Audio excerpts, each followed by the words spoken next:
Good day kapadyak! Sa video natin ngayon, ituturo ko sa inyo kung paano mag-bleed ng hydraulic brake set. O tara! Kung bago ka lang sa channel ko, huwag kalimutan mag-subscribe at i-click yung bell icon para notified ka sa mga future videos ko. Di ba like na rin? Okay, sa pag-bleed ng hydraulic, madali lang yan kung meron kang proper tools. Kung wala, mahihirapan ka lang. Ang pinaka-importante dyan na tools, itong bleed kit. Ang masasuggest ko sa inyo guys ay bumili kayo ng bleed kit na madaming attachment para makakapag-trial and error ka dito sa mga ganitong attachment. Kasi iba-iba yung sukat niyan, saka wala namang nakasulat dyan na para sa ganitong brake set, para sa ganitong brake set. So, yun nga lang, medyo may kamahalan lang tong bleed kit na madaming attachment, naglalaro sa 400, 500, minsan may 350, swerte mo kung meron. Mas maganda kung madaming attachment para madami kang option for adjustment. Oo, di ba? Nagra-rhyme. Kailangan mo rin ng mga allen, saka torques. Ito, allen. So, usually, ang ginagamit sa allen, itong 2, saka 0.5, minsan merong 1.5. So, lahat yan depende sa brake set na ginagamit mo. Minsan, meron din mga brake set na naka-torques. So, ito yung torques, yung parang star. So, usually, ang ginagamit naman dyan, itong T15. Siyempre, hindi din mawawala dyan yung mineral oil. Kung naka-Shimano ka, mineral oil yan. Kung naka-Zoom, Meroka, lahat yan, mineral oil. Pero meron ding mga brake set na iba yung oil na ginagamit. Huwag kayong gagamit ng baby oil. Pang-emergency lang yun, hindi siya pang-maintenance. Ito naman optional, kailangan mo ng dyaryo o paper bag. So, pangsapin mo yan sa sahig ng bahay mo, sa garahe mo, o sa shop mo, kung ayaw mo maglinis. Kapag magbi-bleed, talagang makalat yan. Tapos, syempre, basahan, pamunas, saka pamprotection sa rotor. Okay. O, tara, simulan na natin. Pag magbi-bleed ka ng hydro, mas maganda na tanggalin mo yung caliper dun sa mounting. Kung professional ka na at alam mo yung ginagawa mo, kahit hindi mo natanggalin. Ako, hindi na ako nagtatanggal sa caliper. Alam ko na ginagawa ko eh. Hindi, wow. Pero kung newbie ka pa lang at hindi ka pa ganun ka-confident sa skills mo, mas okay na tanggalin mo yung caliper. Hindi mo ma-contaminate yung rotor mo. Kasi pag nag-contaminate yan, doble trabaho. Kung sa likod ka magbi-bleed, mas maganda na nakatingala yung harap. Para kapag binuksan mo yung valve nun, yung hangin aangat papunta sa brake lever. Luluwagan mo lang yung clamp ng brake lever. So, ang luwag nito, counterclockwise. Hindi mo kailangan tanggalin yung bolt, luwag lang. Tapos, ipapantay mo siya, ile-level mo. Ayan. Tapos, sigpitan mo lang para hindi gumalaw. So, ito guys, merong bolt dyan. Yan yung takip ng reservoir. Kaya yung sinabi ko kanina, kailangan mo ng maliliit na allen. Kung hindi ako nagkakamali, number 2 ang sukat nito sa non-series. O yan, number 2 nga. Tapos, mag-iingat kayo kasi meron niyang o-ring. Mag-iingat kayo sa pagbukas nitong bolt na to dahil minsan, itong o-ring na yan, naiiwan dito sa loob. Kung maiwan man siya dito sa loob, dito sa rim niya, tanggalin mo lang at ikabit mo agad dito sa may bolt para hindi mawala. Yan yung pinaka-importante, yan yung magsisil ng hydraulic oil. Kapag nawala yan, GG ka na. Tatagas na yung langis. So, dito sa part na to, maglalagay na tayo ng cap. So, yung kanina sinabi ko, mas maganda yung bleed kit na madaming attachment. Hindi yan universal na sukat. Hindi rin universal yung lalim. Kung nalagay mo na yung cap, doon naman tayo sa caliper. So, yung kanina, sabi ko, kailangan mo ng dyaryo o paper bag. Ipapangsapin mo lang yan dito sa may sahig. Mas maganda kasi yung paper bag na absorb niya yung langis. So, hindi ka na mahirapan maglinis. Okay, kapag nakalas mo na yung caliper, ito na yung pagkakataon mo para linisin siya. Ayan, ito na rin yung pagkakataon mo para magpalit ng brake pad kung sakaling manipis na.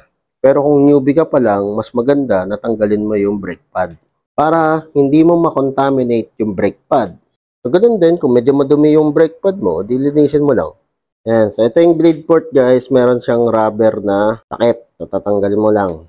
So, Shimano, mas madali dahil nakalabas na yung bleed port, nakaganyan. So, hindi mo na kailangan magkabit ng mga attachment. Irerekta mo na yung hose ng injection dito sa may suksukan na yan. So, pupunuin natin to o kahit kalahati lang ng mineral oil. Mas maganda na wag mong madaliin yung pagkuha ng oil para hindi bumula. Pag binadali mo kasi, ano, di ba, bumubula, di ba? Pero kung dahan-dahan mong gagawin, hindi siya gaanong magbubula. O, di ba? Konti lang yung bula. Yung bula na yan, kailangan mong tanggalin yan. Iaangat mo lang siyang pag ganito, yung bula na yan, dadalo yan dyan, no? Aangat yan, kusa. Kung hindi umaangat, tapik-tapikin mo lang to. O, di ba? Lumabas. Kusa yan, aangat, papunta dito sa dulo. Dapat kasi walang bula. Pag pumunta yan dun sa brake hose, edi mas lalong pangit ang braking power. Merong nakahalong hangin. Pwede mo rin pindut-pindutin para gumalaw ng konti. Ayan, okay na to. Wala nang bula. Tapos, kuha ka ng basahan o kahit dyaryo lang din at iyan ang itatakip mo naman dito sa may rotor. So, itong tube clamp, ayan, so 6.5 yung gagamitin ko kasi ito yung kasya. Dito sa may caliper, ipapasok mo tong hose dito sa may bleed port. Yan. Tapos itong tube clamp, ididikit mo naman sila para mag-lock in. Meron tayong bolt dyan. Yan. Yung akala mong bleed port pero hindi yan bleed port. Itong bolt na yan, luluwagan mo yan ng konti lang. Yan yung valve papunta dito sa may bleed port. So kailangan mo yan luwagan, hindi mo kailangan tanggalin. Pag luwag nito, pakaliwa, counterclockwise. Yun. So, luwagan natin, konti lang. Yan, okay na yan, ganyan. Ganyan ka konti. Itong bolt na to, linuwagan mo na. Huwag mo tong tatanggalin kasi tatagas yung hydraulic oil. So, ngayon, pwede natin i-start yung pag-inject ng bagong hydraulic oil. Okay, sa pag-inject, dahan-dahan lang. So, habang ini-inject mo to, sisilip ka rin dun sa may brake lever. Pag in-inject ko yung oil doon, mapupush o matutulak yung lumang hydraulic oil palabas dito sa may cap. Dahan-dahan lang ang pag-inject para hindi bumula. So, dapat lumalabas na dyan yung hydraulic na luma. Kaya no choice ka talaga. Kailangan mo halos punuin tong injection para talagang ma-push out niya o matulak niya yung lumang hydraulic oil. Okay? So, stop na tayo. So, silip tayo kung may napuno. Kung sobrang dumi yung lumalabas, mas maigi na ulitin mo ulit yung pag-inject ng hydraulic oil para ma-flush out talaga yung dumi. Pero kung medyo clear naman, katulad nito, medyo clear siya ng konti, okay na yan. Kahit isang beses ka lang mag-inject. Okay, so tapos na tayo mag-inject. Ngayon, i-close mo na tong valve. Yun. Okay, close na yan. So, pwede mo nang tanggalin itong hose. So, pag tinanggal mo yan, talagang may tutulo dyan. Kuha ka lang ng basahan, tapos punas-punasan mo lang yung excess na hydraulic oil. Tapos, pwede mo nang ibalik yung brake pad mo. Yung kamay natin, hindi talaga yan maiiwasan na hindi malagyan ng hydraulic oil. Kaya, ingatan mong wag mahawakan yung brake pad mismo. Dito ka lang sa mismong bakal. Tapos tanggalin natin itong basahan at pwede na natin ikabit dito sa bike. Tapos ibalik mo lang itong caliper bolt. Pag nabalik mo na yung caliper bolt, huwag mo munang higpitan ng todo. Hayaan mo nang medyo maluwag siya. Ngayon, balik tayo sa may brake lever. So, flush out na natin yung lumang oil. Kailangan mong ulit-ulitin yung pag-i-inject ng hydraulic oil para matanggal yung dumi na natrap dun sa loob ng brake hose. Ang gagawin naman natin, isa-cycle natin. Basta make sure yung oil na nandito sa cap malinis. Kung hindi, huwag mong isa-cycle. Huwag mong subukan.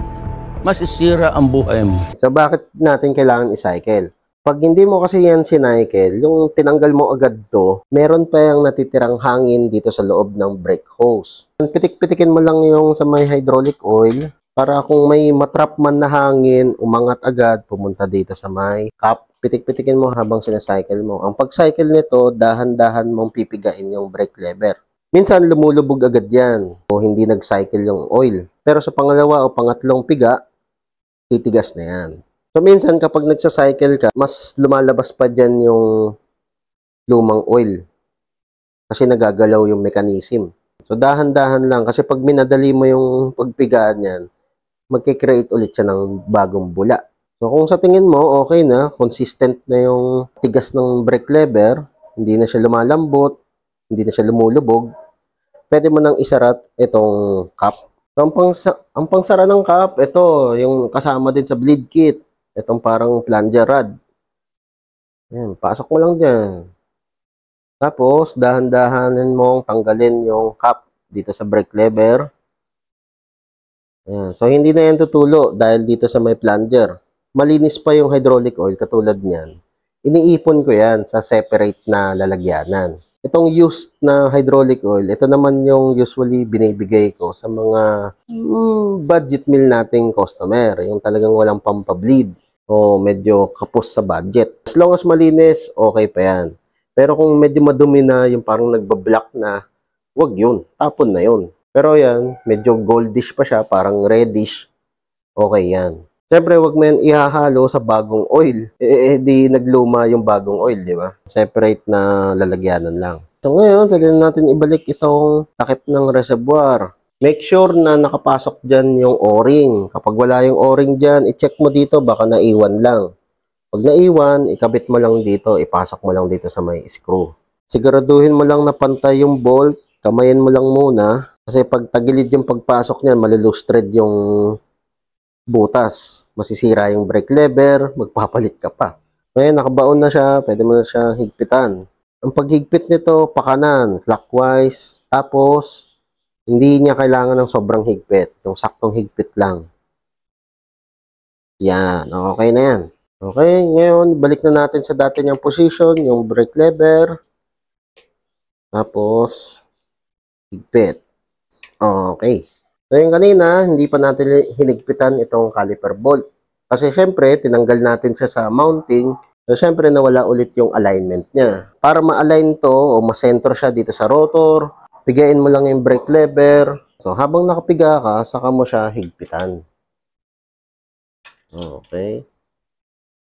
Yan. Pag okay na, mahigpit na, bitawan mo yung brake lever. Tapos, testingin naman natin. Tingnan natin kung gumana yung pagbibleed. Okay, piga. Buhog. Lakas. O, di ba? Lakas na ng preno. Ayos. Yung mga tumulo na hydraulic oil, ma-absorb yan ng dyaryo o paper bag. Ngayon, yung sahig natin, hindi madumi. Sa hydraulic brake set talaga guys, iba-iba ang style o design ng bleed port. So yung kanina sa non-series, meron siyang maliit na suksukan. Ito naman yung suksukan ng MT200 nandito sa gilid. Ayan, no? Usually meron diyang takip, pero natatanggal din yung takip na yan kaya nawawala. Ayan, nakalabas na yung bleed port. Papasok mo lang dyan yung injection, yung hose. Secured na yan, goods na yan, hindi na yung matatanggal. Ngayon, ganun din, luluwagan mo lang ng konting-konti itong bolt na yan. Kung ganito naman yung caliper mo, yung wala siyang naka-external na bleed port, tatanggalin mo tong bulb. Pag tinanggal natin yung bolt na yan, ito naman yung ilalagay mo, ipapasok mo. So, hahanap ka dyan kung ano yung magkakasya. Kaya sinabi ko kanina na mas maganda yung bleeding kit mo, madaming attachment. Kasi hindi natin masasabi kung ano yung magkakasya. Okay, so yun guys ang pagbi-bleed ng hydraulic brake set. So kung nakatulong itong video na to, leave a like. O kung may katanungan ka pa o kung may gusto kang idagdag, comment down below lang. Okay, so yun lang. Ayos! Hey! O kapadyak, kung na-enjoy mo itong mga video ko, leave a like at i-share mo na rin sa mga tropa pips mo. Makakatulong ito sa channel. Kung gusto mo pa manood ng ibang video, ito, meron pa tayo. Hindi tayo nauubusan. Ayan, katulad nito, saka ito. Oh, nood ka na. Madami pa tayong mga video na i-upload. Kaya, mag-subscribe at i-click yung bell icon para notified ka sa mga future videos ko. Maraming salamat. See you next time.